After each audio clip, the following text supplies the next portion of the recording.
مثل ما نواه آباؤنا وأجدادنا وأسلافنا ورجالنا وشيوخنا صالحون وبارك نياتنا بنياتهم وعملنا بأعمالهم وأخلاقنا بأخلاقهم وعلمنا بعلمهم نستحضر أرواحهم الطاهرة الزكية بهذه الجلسة الذكرى النافعة وإلى أرواح والدينا والديكم وأموات المسلمين هدي لهم الفاتحة وإلى حضرة النبي سيدنا محمد صلى الله عليه وسلم الفاتحة.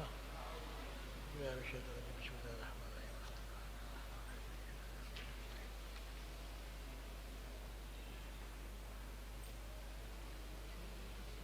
بسم الله الرحمن الرحيم. رضي الله عنكم. قال أبي الفضل عياد بن موسى رضي الله عنه في كتاب الشفاء فصل في صفات الخلقية صلى الله عليه وسلم. إن قلت أكرمك الله لا خفاء على القطع بالجملة أنه صلى الله عليه وسلم أعلى الناس قدرا وأعظمهم محلا وأكرمهم وأقبلهم محاسن وفضلا. وقد ذهبت في تفاصيل حصل الكمال مذهبا جميلا شوقني إلى أن أقف عليها من أوصافه صلى الله عليه وسلم تفصيلا. فاعلم نور الله قلبي وقلبك وضاعف في هذا النبي الكريم حبي وحبك أنك إذا نظرت إلى خصال الكمال التي هي غير مكتسبة وفي جبلة الخلقة وجدته حائزا لجميعها محيطا بشتات محاسنها دون خلاف بين ناقلة الأخبار لذلك بل قد بلغ بعضها مبلغ القطع. أما الصورة وجمالها وتناسب أعضائه في حسنها فقد جاءت الآثار الصحيحة والمشهورة الكثيرة بذلك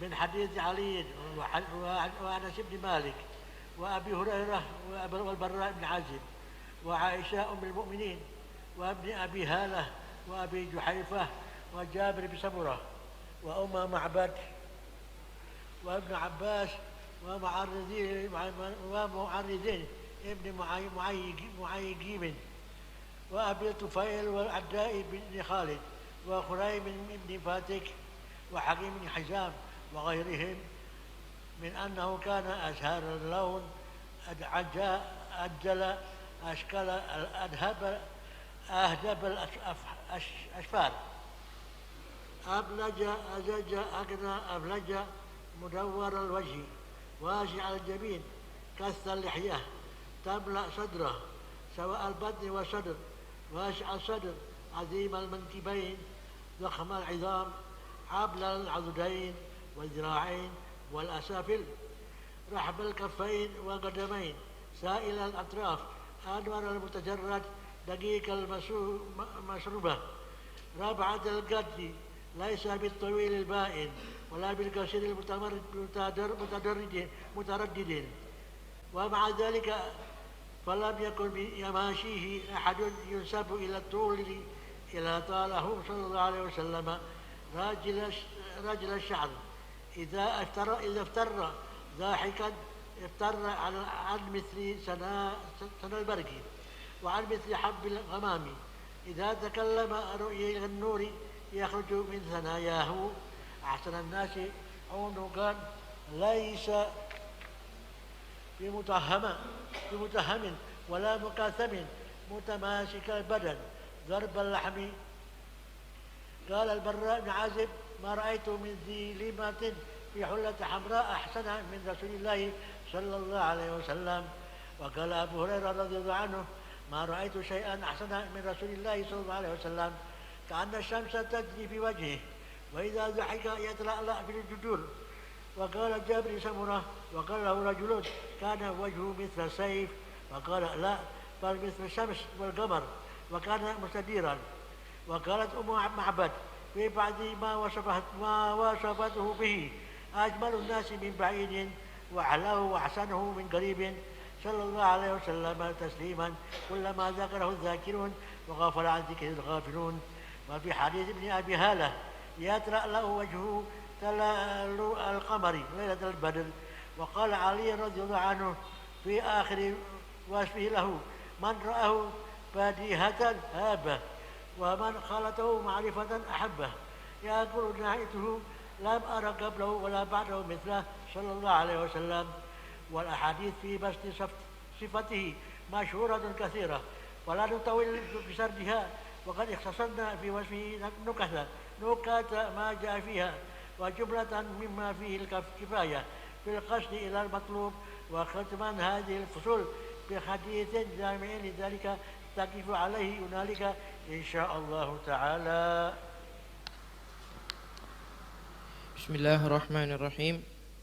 الحمد لله رب العالمين، والصلاة والسلام على أشرف الأنبياء والمرسلين سيدنا ومولانا وقرة أعيننا سيدنا رسول الله محمد ابن عبد الله وعلى آله وصحبه أما بعد. Alhamdulillah, Allah subhanahu wa ta'ala masih memberi taufiknya kepada kita sehingga kita dijadikan manusia-manusia pilihan.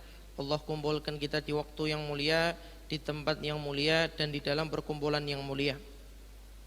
Pada pertemuan malam hari ini kita akan membahas, masih melanjutkan kitab Asy-Syifa karya Qadhi Iyad yang membahas tentang Nabi Muhammad SAW. Sekarang masuk di dalam pembahasan tentang sifat-sifat penciptaan Allah kepada Nabi Muhammad SAW, yang mana nanti akan dibahas sedikit beberapa hadis tentang fisik, terlebih tentang wajah ketampanan Nabi Muhammad SAW. In qulta akramakallah, jika kamu mengatakan semoga Allah memuliakan kamu, tidak ada keraguan secara pasti, bisa dipastikan tidak ada keraguan bahwasanya Nabi Muhammad SAW a'lan nasi qadran, adalah manusia yang derajatnya paling tinggi. Wa a'dhamuhum mahallan, adalah manusia yang kedudukannya paling agung di sisi Allah Subhanahu wa taala. Wa akramuhum wa akmaluhum mahasina wa fadla, adalah seorang manusia yang kemuliaannya, kemudian kesempurnaan daripada kebaikan-kebaikan dan keutamaan-keutamaannya itu sangat sempurna dan sangat mulia. Jadi sebelum kita membahas tentang hadis yang menjelaskan fisik penciptaan Nabi, maka Imam Qadhi Iyad mau mengasih tahu kepada kita bahwasanya yang kita bahas ini adalah manusia yang spesial, manusia yang istimewa, yang mana sebelum kita masuk ke pembahasan, maka beliau mengajak kepada kita bahwasanya yang kita bahas adalah manusia yang derajatnya paling tinggi, manusia yang kedudukannya paling agung di sisi Allah, kemudian keutamaan dan keindahan kebaikannya ini lebih sempurna ketimbang manusia-manusia yang lain. Maka kita lihat ketika kita baca Al-Quran, ketika ada ayat perintah yang turun dari Allah Subhanahu wa taala memerintahkan kepada kita untuk taat melakukan amal ibadah, maka kesemua bentuk perintah dari Allah, Allah hanya memerintahkan tapi tidak ikut mengerjakan. Ketika Allah memerintahkan sholat, ya hanya bentuk perintah dari Allah kepada kita manusia, dan Allah tidak ikut mengerjakan sholat. Begitupun perintah yang lain, zakat, puasa, berbakti sama orang tua, dan amal ibadah yang bentuknya perintah, Allah hanya memerintahkan dan Allah tidak mengerjakan perintah tersebut. Tapi ada satu amal ibadah, yang mana amal ibadah ini Allah mau menunjukkan kepada kita bahwasanya amal ibadah ini punya keadaan yang istimewa, punya kondisi yang istimewa, punya keutamaan yang besar, karena ibadah ini nyambung dengan Nabi Muhammad SAW. Dan Allah ketika memerintahkan ibadah ini, Allah ikut mengerjakan. Bahkan redaksi ayatnya bukan perintah dulu yang turun, tapi Allah mengerjakan amal ini, baru kemudian Allah memerintahkan kita umat Nabi Muhammad untuk mengerjakan amal ini. Adalah ayat tentang sholawat. Innallaha wa malaikatahu yusholluna 'alan nabi ya ayyuhalladzina amanu shollu 'alaihi wa sallimu taslima. Redaksi ayatnya Allah mengerjakan dulu. Sesungguhnya Allah dan para malaikat senantiasa bersolawat kepada Nabi. Baru kemudian perintah, wahai orang-orang yang beriman, bersolawatlah dan bersalam takzimlah kepada Nabi Muhammad SAW. Ini amal ibadah istimewa. Kenapa? Nyambung sama Nabi. Yang mana hampir semua ibadah lain Allah hanya memerintahkan, tidak ikut mengerjakan. Tapi ada satu amal ibadah yang karena nyambung sama Nabi, maka Allah juga ikut mengerjakan amal ibadah tersebut. Ini menunjukkan kedudukan yang sangat tinggi Nabi Muhammad di sisi Allah Subhanahu wa taala. Kalau kita lihat di dalam Al-Qur'an, Allah ketika memanggil para nabi yang lain langsung memanggil dengan nama. Memanggil Nabi Ibrahim dengan nama, ya Ibrahim, ya Musa, ya Yahya, semua dengan sebutan nama. Ketika Allah berdialog dengan Nabi Muhammad, bentuknya percakapan, maka di situ Allah tidak memanggil dengan nama Muhammad secara langsung. Menggunakan ya ayyuhar rasul dengan julukannya Nabi. Tapi ada di dalam Al-Qur'an Allah memanggil nama Nabi Muhammad dengan Muhammad, tapi tidak berbentuk dialog. Bukan Allah ngobrol dengan Nabi Muhammad, tapi bentuknya khabar. Allah mengabarkan kepada umat, entah umat terdahulu atau umat Nabi Muhammad, bahwa ada sosok Nabi bernama Muhammad. Tapi ketika bentuknya dialog, Allah bercakap, ngobrol dengan Nabi Muhammad, maka di situ Allah tidak memanggil dengan nama Muhammad, tapi menggunakan julukan yang ada di dalam Al-Quran. Ini menunjukkan Allah mau memberi kepada kita bahwasanya Nabi Muhammad adalah satu manusia yang memiliki keutamaan yang luar biasa, satu manusia yang punya kedudukan yang sangat tinggi di sisi Allah Subhanahu wa taala. Dan banyak lagi, surga gak akan dibuka pintu surga kecuali Nabi Muhammad dan umatnya yang masuk pertama kali. Ini satu sifat, satu pemberian yang Allah tunjukkan kepada kita umat Nabi Muhammad, bahwasanya Nabi Muhammad adalah makhluk manusia yang derajatnya sangat tinggi, melebihi manusia-manusia yang lain. Jadi kita harus ketahui sebelum masuk membahas tentang sifat-sifat penciptaan Nabi Muhammad, bahwa yang kita bahas adalah sosok manusia yang derajatnya sangat tinggi, yang kedudukannya sangat tinggi di sisi Allah Subhanahu wa taala, baik dari keutamaan dan keindahan-keindahan yang Allah beri. Makanya Sayyidina Hasan bin Thabit itu ketika beliau membuat syair, beliau itu terkenal sahabat yang suka muji Nabi. Sampai di masjidnya Nabi ada 2 mimbar. Satu mimbar Nabi untuk khutbah, satu lagi mimbar Sayyidina Hasan bin Thabit untuk mendendangkan syair-syair memuji Nabi. Dan salah satu syair yang terkenal, Sayyidina Hasan bin Thabit itu mengatakan, wa ajmalu minka lam tara qattu aini wa ahsanu minka lam talidin nisa'u. Wahai Rasulullah, mataku ini enggak pernah melihat ada orang yang lebih indah dari engkau. Aku enggak pernah tahu ada perempuan melahirkan seorang anak yang lebih baik daripada engkau. Khuliqta mubarra'an min kulli aibin ka'annaka qad khuliqta kama tasya'u. Engkau diciptakan bersih tanpa ada aib sama sekali, seakan-akan engkau diciptakan sesuai dengan permintaanmu. Seakan-akan Nabi request, bentuk mukanya begini, tinggi badannya begini, warna rambutnya begini, bentuk matanya begini. Seakan-akan Nabi minta request karena enggak ada cacat sama sekali, dan nanti akan dibahas sedikit oleh Imam Qadhi Iyad. Kemudian waqad dhahabta fi tafasil khisalil kamal madhhaban jamilan. Dan engkau telah menempuh satu perjalanan di dalam menguraikan, merincikan kesempurnaan sifat Nabi Muhammad SAW dengan cara menempuh yang indah. Maka syawwaqani ila an akifa alaiha min awsafihi sallallahu alaihi wasallam tafsila. Maka karena engkau sudah mencoba mengurai sifat kesempurnaan Nabi dengan cara yang indah, maka membuat aku punya keinginan yang kuat untuk juga mencoba menjelaskan sifat-sifat Nabi Muhammad tafsila secara lebih terperinci. Jadi nanti akan dibahas beberapa hadis yang insya Allah hadis tersebut cukup untuk membuat kita semakin kenal dan cinta kepada Nabi Muhammad sallallahu alaihi wa alihi wasallam. Kemudian ketahuilah, nawwarallahu qalbi wa qalbak. Semoga Allah memberikan cahaya untuk hatiku dan untuk hatimu. Wa dha'afa fi hadzal nabiyil karim hubbi wa hubbak. Dan semoga Allah melipat gandakan cintaku dan cintamu kepada Nabi Muhammad sallallahu alaihi wasallam. Jika kamu melihat ila khisalil kamal, kepada sifat yang sempurna, allati hiya ghairu muktasabah, yang mana sifat ini itu tidak didapat dengan usaha. Jadi sifat yang dimiliki sama Nabi itu bukan dengan usaha, tapi Allah memang memberi kepada Nabi Muhammad karena kedudukannya, karena keistimewaannya Nabi Muhammad di sisi Allah Subhanahu wa taala. Jadi bukan sifat keindahan yang dicari dengan usaha.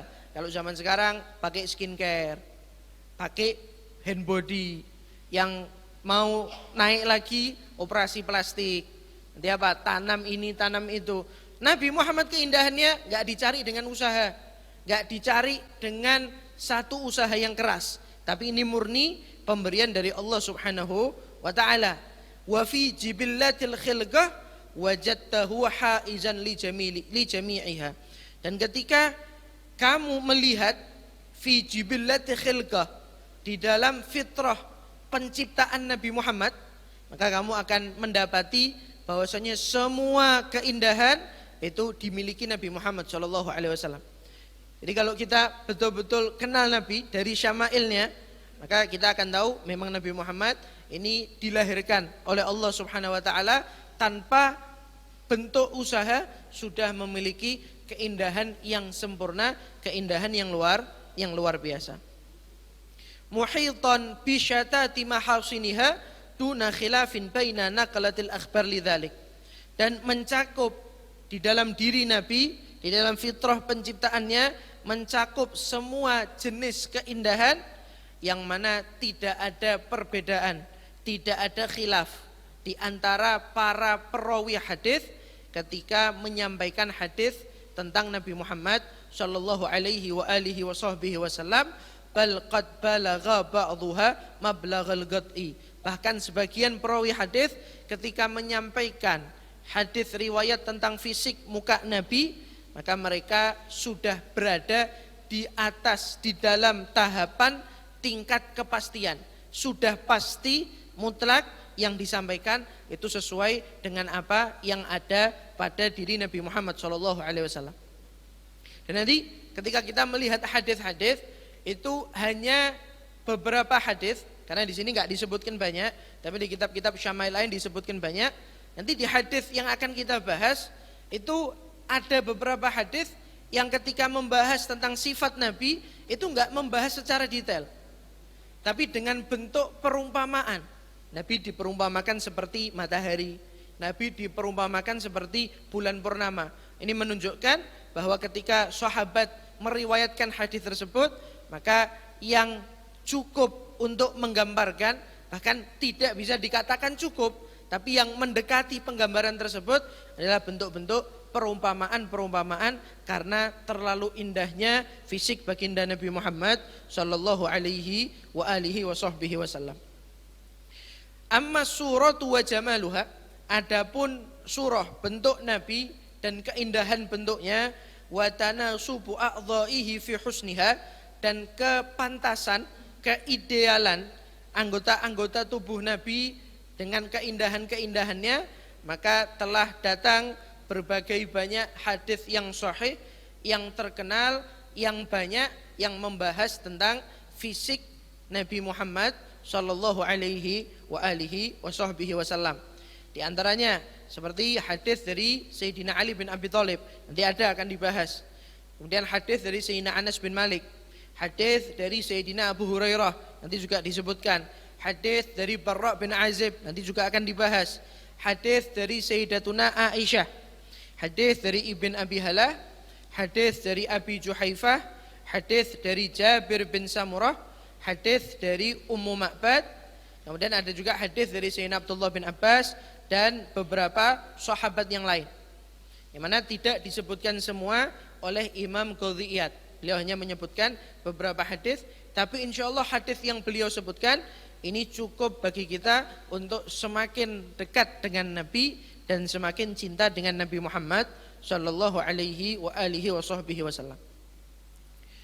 Disebutkan hadis dari Hakim bin Hizam dan dari beberapa sahabat bahwasanya Nabi Muhammad sallallahu alaihi wasallam azharul laun. Nabi Muhammad itu mempunyai kulit yang putih bersih. Azhar itu mustanir, jadi bercahaya. Ketika dipandang itu enak. Jadi bukan putih yang terlalu putih, tapi bukan juga putih yang sampai pink, terlalu pink enggak. Abyadul launi musyarraban bihumrah. Nabi itu kulitnya putih kemerah-merahan. Jadi di sini azharul laun itu kulitnya putih bercahaya. Jadi ketika dipandang itu enak ketika dilihat. Bahkan di sini disebutkan wa huwa ahsanul alwan. Dan azhar, bentuk kulit yang putih bercahaya, ini termasuk bentuk dan jenis kulit yang paling bagus di antara jenis-jenis kulit yang lain. Waz-zahra al-bayyad an-nir. Jadi azhar ini putih yang bercahaya. Itu kulit Nabi Muhammad SAW. Dan di sebagian kitab syama'il lain itu disebutkan abyadul launi musyarraban bihumrah. Kulitnya putih dan ada kemerah-merahan. Kemudian ad'aj. Nabi Muhammad SAW itu ad'aj. Ad'aj itu syiddatu sawadiha. Jadi hitam matanya itu hitam pekat.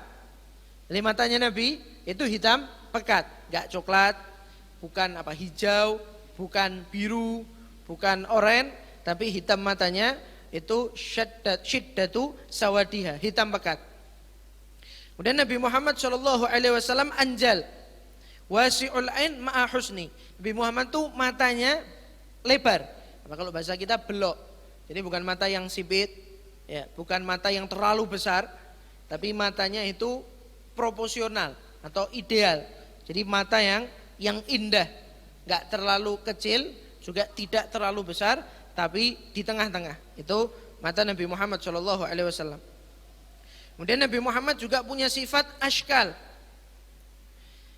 Ashkal itu fi bayadhi ainihi humratun wa huwa mahmudun mahmubun. Jadi Nabi Muhammad itu ashkal. Ashkal itu satu sifat, di bagian putih matanya itu ada merah. Jadi di bagian putih matanya ada merah. Ini bukan merah karena ngantuk, bukan merah karena lelah, tapi memang di bagian matanya Nabi yang putih itu ada merah. Dan itu merah di putih mata itu termasuk keindahan dan termasuk sesuatu yang terpuji. Jadi termasuk keindahan ketika seseorang punya mata, kemudian di bagian putih matanya ada merah. Bukan karena sakit, bukan karena lelah, bukan karena ngantuk, tapi memang itu bukti keindahan yang diberikan oleh Allah Subhanahu wa taala.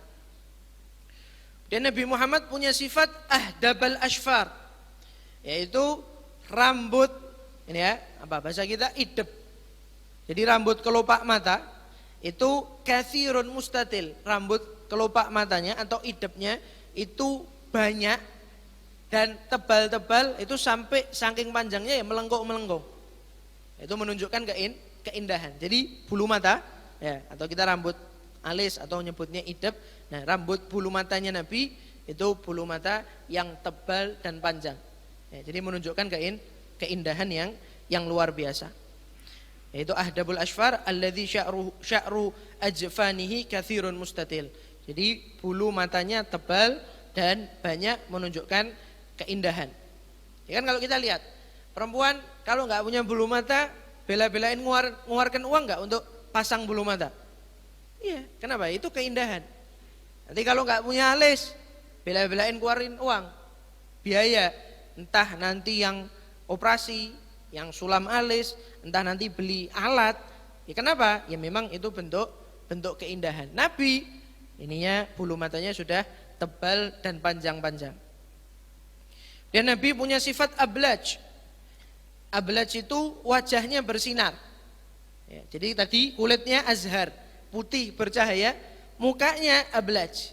Jadi ketika dipandang itu bercahaya bagi yang memandang wajah Nabi Muhammad SAW.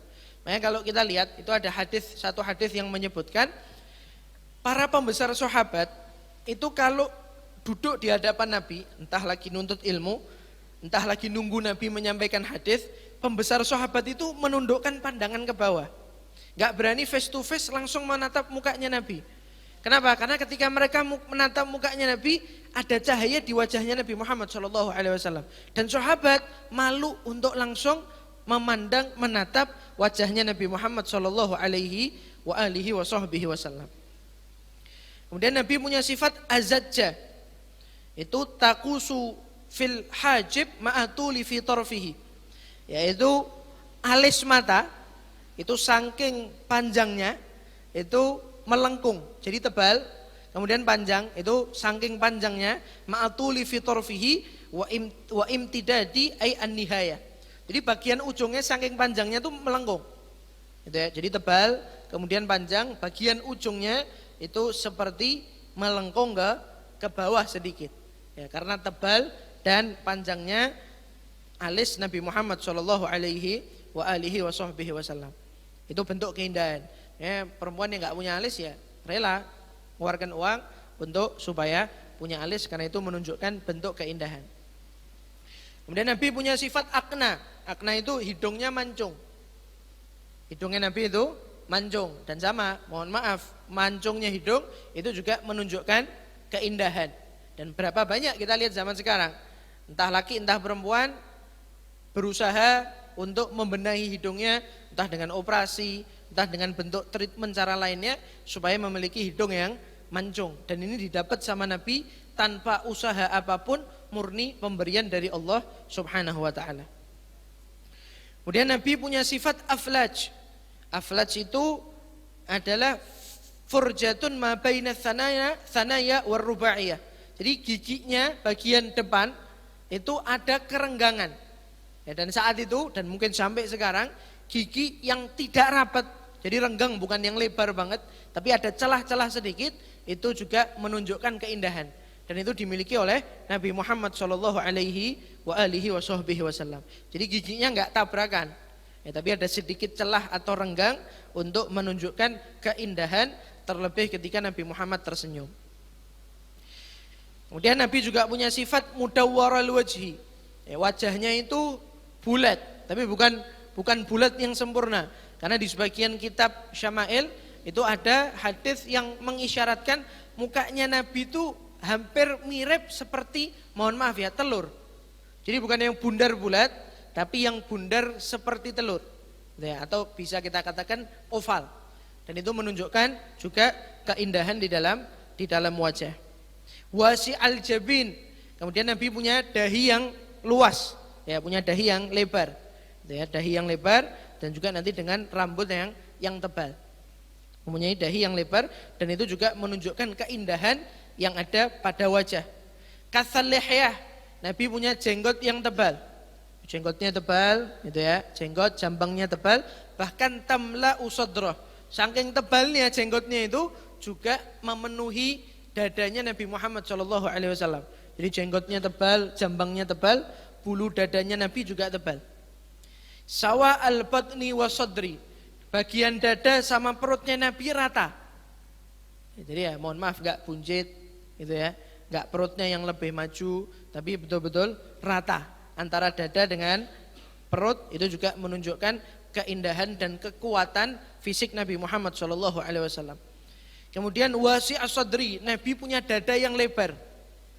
Jadi ketika orang punya dada lebar, ya mau gak mau bahunya juga pasti lebar.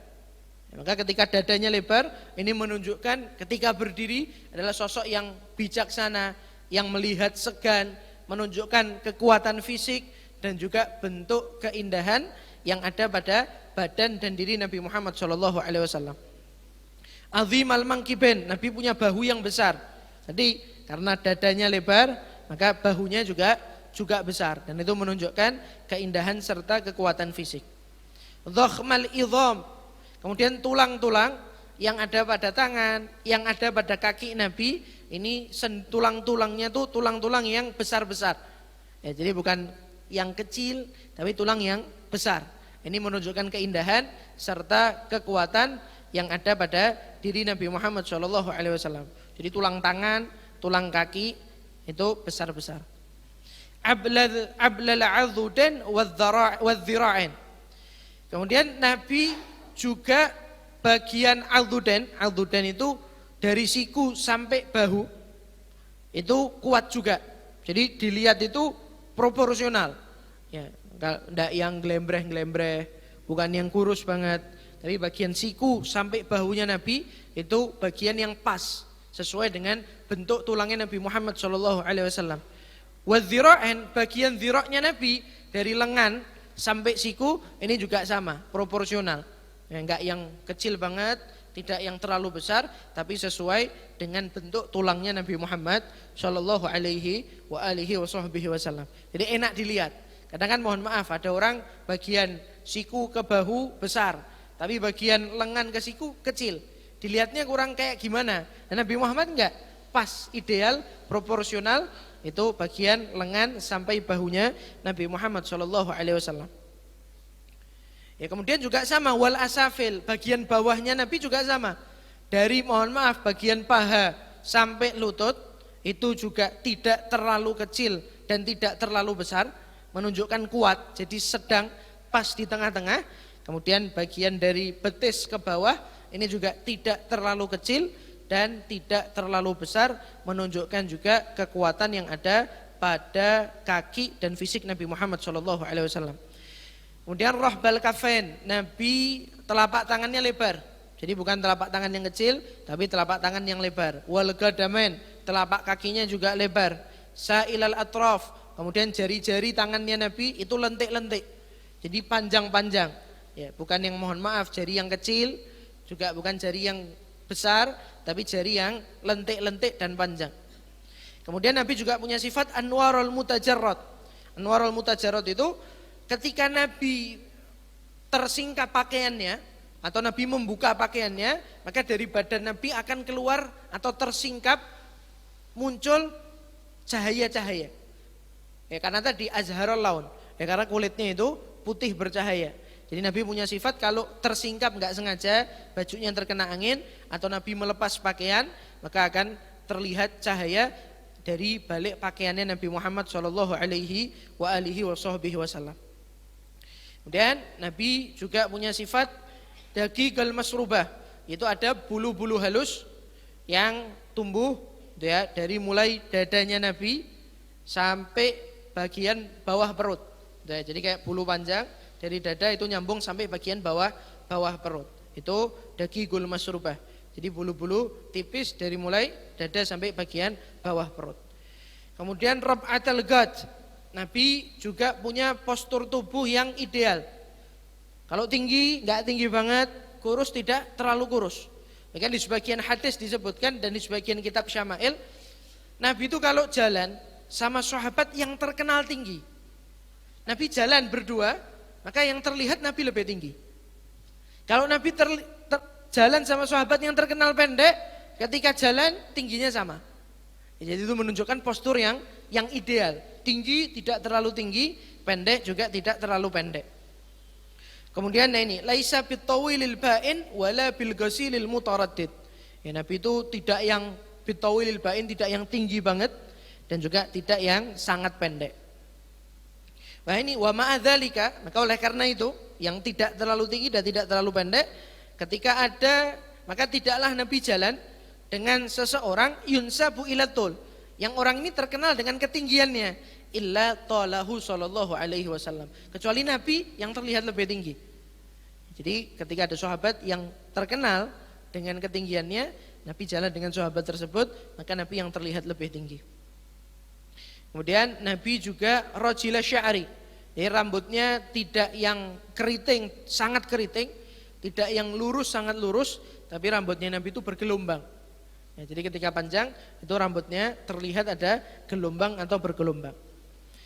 Kemudian ketika Nabi tersenyum, maka dari bagian senyuman yang ada di mulutnya itu akan seperti terlihat cahaya kilat. Wa an mithli habbil ghamam, dan seperti terlihat butiran-butiran awan. Ini para ulama menjelaskan maksudnya apa? Saking putih dan bersihnya gigi Nabi Muhammad SAW. Jadi kalau senyum seakan-akan seperti keluar cahaya. Karena apa? Saking putihnya dan bersihnya mulut Nabi Muhammad dan gigi Nabi Muhammad SAW. Idza takallama ru'ya kan-nuri yakhruju min thanaya. Nabi itu kalau berbicara itu kamu akan melihat seakan-akan seperti cahaya keluar dari mulutnya Nabi Muhammad SAW. Saking bersihnya giginya Nabi Muhammad dan putihnya. Ahsanan nasi unuga.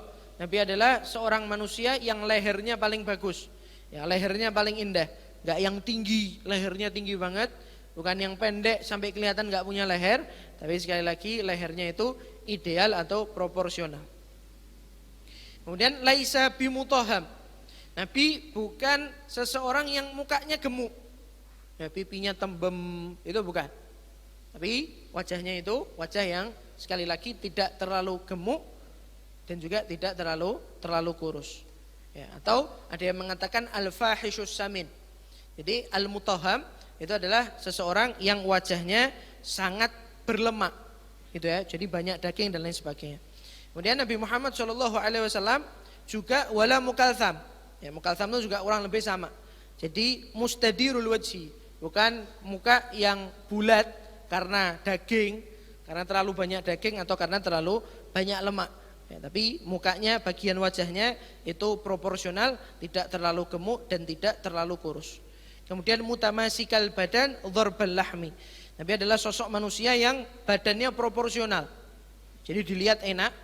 Ketika dilihat kelihatan kekuatan fisiknya, kelihatan gagahnya, Nabi Muhammad SAW dharbal lahmi, kemudian dagingnya juga padat berisi, tidak yang kurus, sangat kurus sampai terlihat hanya tulang, dan juga bukan yang gemuk hingga terlihat hanya daging dan lemak, tapi dagingnya itu padat berisi.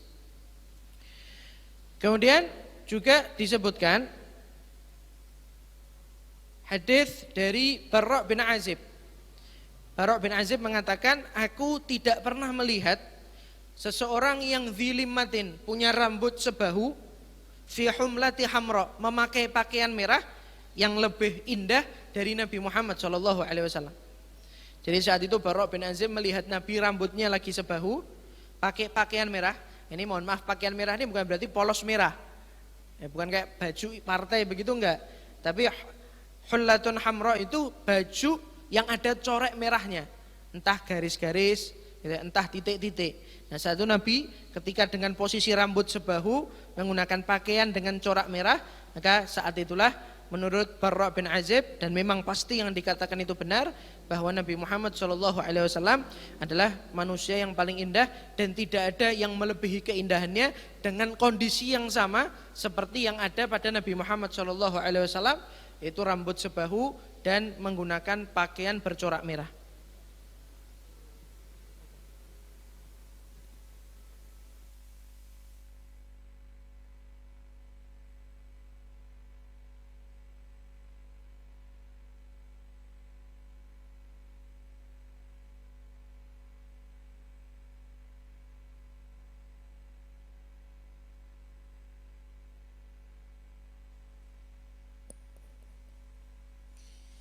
اللهم صل وسلم على سيدنا محمد وعلى آل سيدنا محمد.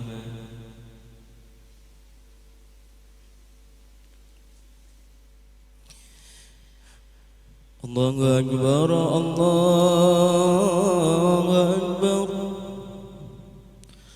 الله أكبر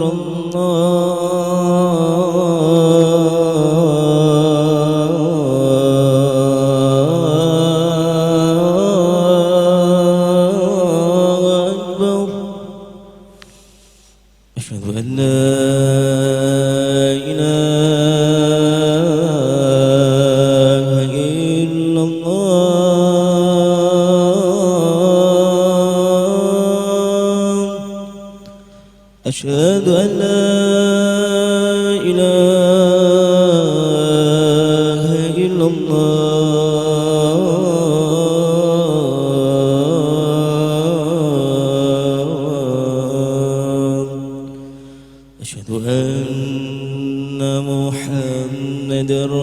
رسول الله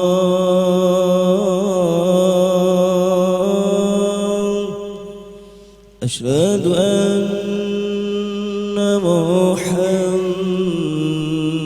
رسول الله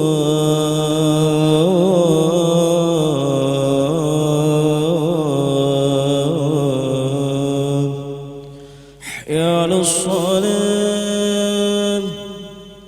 حي على الصلاة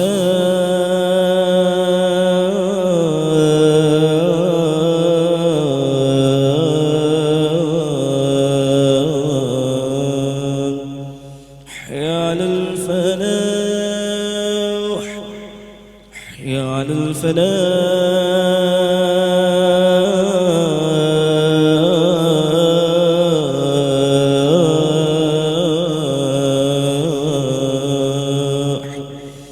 الله أكبر الله أكبر لا إله إلا الله لا إله إلا الله. اللهم صل وسلم على سيدنا محمد وعلى آل سيدنا محمد. اللهم رب هذه الدعوة التامة والصلاة القائمة آتي سيدنا محمد وسيلة الفضيلة والشرف والدرجة العالية الرفيعة وابعث المقام المحمود وعدته يا أرحم الراحمين. رب اغفر لي ولوالدي رب اغفر لي ولوالدي رب اغفر لي ولوالدي رب اغفر لي ولوالدي رب اغفر لي ولوالدي وارحمهما كما ربياني صغيرا. اللهم إنا نسألك العفو والعافية والمعافاة الدائمة في الدين والدنيا والآخرة. صلى الله على سيدنا محمد وعلى آله وصحبه وسلم والحمد لله رب العالمين. Doa kesembuhan untuk akhina Ali bin Abdullah bin Ali Segaf dan siapapun dari keluarga kita, saudara kita, kaum muslimin muslimat, jamaah kita dimanapun mereka berada yang sedang sakit saat ini. Nasalul Karim yatakarrab alaihim bisyifa al-ajil wa syamil شفاء لا يغادر سقما ولا ألما ويحول بينهم وبين الأمراض والأسكان بحرمة سيدنا محمد خير الأنام ويرزقهم العافية ودوام العافية تمام العافية والشكر على العافية يطول أعمارهم مع صحة كاملة وعافية تامة على هذه النية بسر الفاتحة. بسم الله الرحمن الرحيم.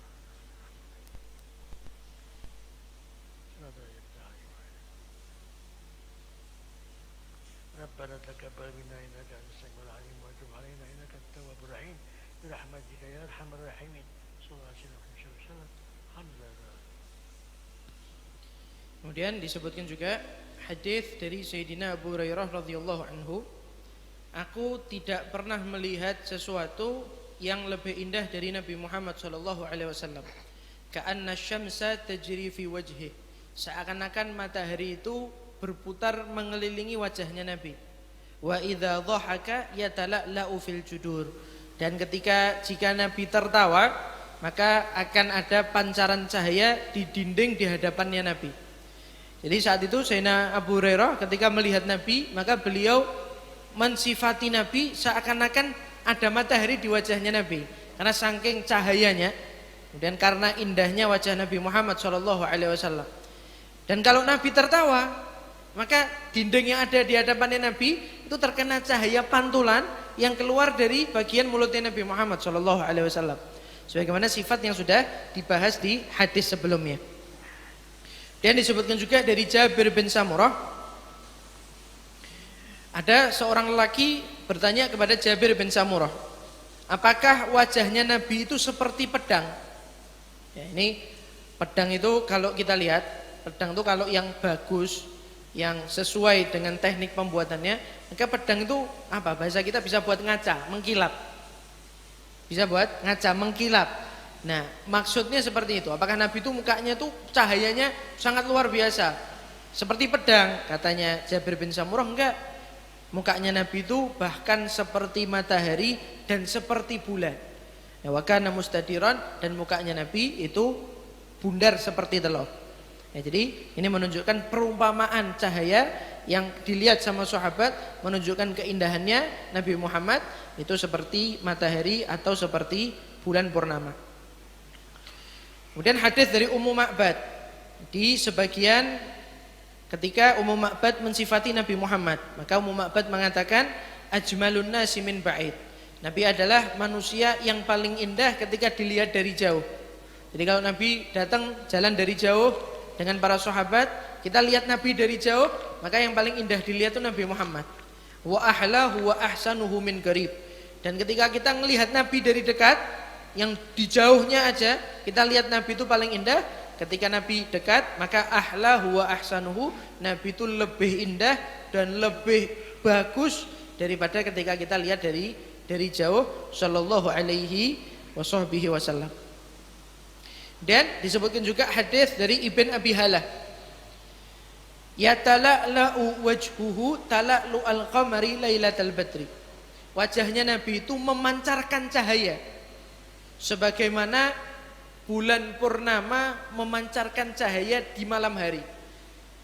Kira-kira kalau malam gelap terus bulan lagi purnama, kelihatan terang enggak? Kelihatan lebih terang. Nah, wajahnya Nabi itu diperumpamakan seperti itu. Jadi saking terangnya, itu kalau lihat bisa menyinari yang ada di sekitarnya. Kita tahu kisahnya Sayyidatuna Aisyah ketika saat itu lampu mati, kemudian lagi cari jarum yang jatuh di bawah, maka tiba-tiba dari pintu depan ada cahaya yang masuk. Dan ketika itu ternyata cahaya tersebut adalah Nabi Muhammad sallallahu alaihi wasallam. Kemudian hadis dari Sayyidina Ali radhiyallahu anhu di akhir ketika beliau mensifati Nabi. Jadi hadisnya ini panjang, tapi di akhir sifat di hadis tersebut Sayyidina Ali mengatakan, man ra'ahu badihatan habahu wa man khalatahu ma'rifatan ahabbahu.